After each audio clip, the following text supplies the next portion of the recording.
तर ते व तुला ठाऊक नाही त्याच्या मोठ्यावर दोन गोष्टी मी तुला सांगेन. देवाचं वचन सांगत आहे की मला हाक मार. Praise the Lord. जो कोणी हाक मारतो त्याची हाक ऐकली जाते. पवित्र शास्त्रामध्ये ज्यांनी देवाला हाक मारली त्यांची हाक ऐकली, परमेश्वराने ऐकली. पवित्र शास्त्रामध्ये उदाहरण आहे की ज्यावेळेस येशू रस्त्याने चालत असताना त्यांच्या पाठीमागे पुष्कळ गर्दी होती, लोक जमला होता. पण एक आंधळा भिकारी वाटेवरती बसून त्याने विचारलं काय चाललंय. तर लोक सांगले की नासरेतकर येशू जवळून चाललेला आहे. आणि येशू चालला असताना त्याने हाक मारले, अहो येशू दाविदाचे पुत्र माझ्यावर दया करा. Praise the Lord. ज्यावेळेस त्या आंधळ्याने अर्ध्या बारतीमाने येशूला हाक मारली त्यावेळेस काय झालं माहितीये का, लोकांनी त्याला थांबवलं. अरे तू बोलू नको, हाक नको मारू. त्याला धमकावलं, त्याला दटवलं. येशू चालले, कुणी चालले त्याला हाक नको मारू, तू शांत बस. पण त्याने अधिकच मोठे आवाज दिला की अहो येशू दाविदाचे पुत्र माझ्यावर दया करा. जो कोणी परमेश्वराला हाक मारतो त्याची हाक परमेश्वर ऐकतो. हालेलुया. हालेलुया. आणि ज्यांना कोणा परमेश्वर हाक मारतो ते पण त्याची हाक ऐकतात. आपल्या मनात कोणा हाक मारली परमेश्वराने. अब्राहमाला हाक मारली, शमूएलला हाक मारली, मोशेला हाक मारली. अजून कोण हाक मारली. सगळ्यात महत्वाची गोष्ट मेलेला मनुष्य देवाच्या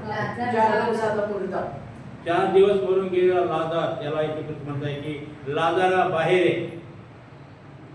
कबरेमध्ये असलेला लाजार, 4 दिवसाचा मृदा लाजार, तो कबरेतून बाहेर आला. त्याला बांधलेलं होतं. लाजार जेव्हा कबरेतून बाहेर त्याला बांधलं होतं. तो कसा बाहेर आला सर. तो म्हटला असता प्रभू मला सोडला तर पाहिजे की बांधलेला मला कसं पाहिजे मी. पण येशूचा शब्द एवढा पॉवरफुल आहे बहिणो. ज्यावेळेस म्हटलं की लाजारा बाहेर, तो मृदा 4 दिवसाचा मृदा लाजार बाहेर आला आणि मग इथलं की त्याला मुक्त करा, त्याला मोकळं करा, त्याला जाऊ द्या. Praise the Lord. आज तोच परमेश्वर सांगत आहे की मला हाक मार म्हणजे मी तुला उत्तर दे. आता आपण पहिल्या संदेशामध्ये बघितलं की कोण त्याला हाक मारतो. नीतिमान मनुष्य, जो धार्मिक आहे, जो नीतिमान आहे, तोच फक्त परमेश्वराला हाक मारू शकतो आणि त्याची हाक परमेश्वर ऐकतो. पण तो फक्त योहानामध्ये आपण पाहिलं की जो नीतिमान असून देवाच्या इच्छेप्रमाणे चालणार आहे त्याचा देव ऐकतो. देव पापी लोकांचं ऐकत नाही. देवाचा कान आपल्या हाकेकडे आहे. पण आम्ही नीतिमान असणं गरजेचं आहे. आणि जेव्हा आम्ही नीतिमान असतो, जेव्हा आम्ही देवाचं गौरव करतो, जेव्हा आम्ही देवाला हाक मारतो, देव एक पाऊल वापरत जात नाही, तो थांबतो आणि आम्हाला काय करतो, आमच्या हाकेला ओ देतो. Praise the Lord. आता का बरं ओ देतो परमेश्वर, का ओ देतो. कारण त्याचं अभिवचन आहे, त्याचं अभिवचन आहे की तुम्हाला हाक मार म्हणजे मी तुला उत्तर दे. आणि कोण उत्तर दे.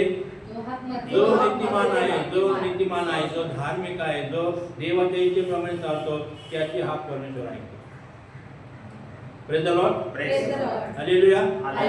आणि तो परमेश्वर जेव्हा आमची हाक ऐकतो त्यावेळेस का आम्ही बघा अजून एक वचन आपण वाचूया. योहान सुवर्तमान याचा 9वा अध्याय, योहान 9. योहानाचा 9वा अध्याय आणि 21वा वचन वाचूया आपण.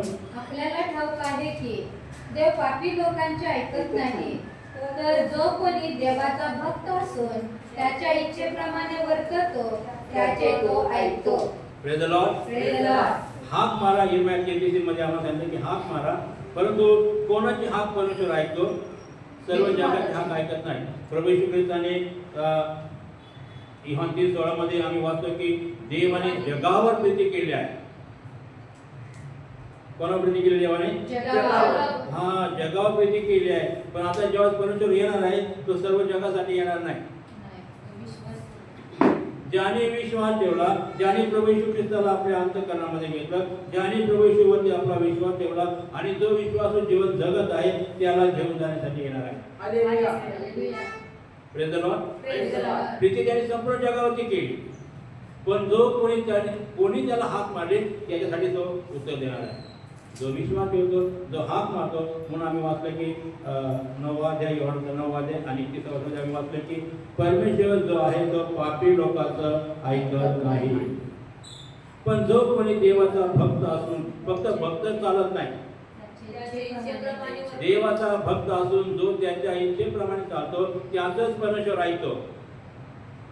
त्या ठिकाणी जी घटना घडली आहे तो आंधळा मनुष्य आहे आणि त्या आंधळ्याला दृष्टी परमेश्वराने दिली आहे. आणि ज्यावेळेस तो आंधळा होता तेव्हा त्याच्याकडे कोणी बघितलं नाही, त्याची विचारपूस कोणी केली नाही.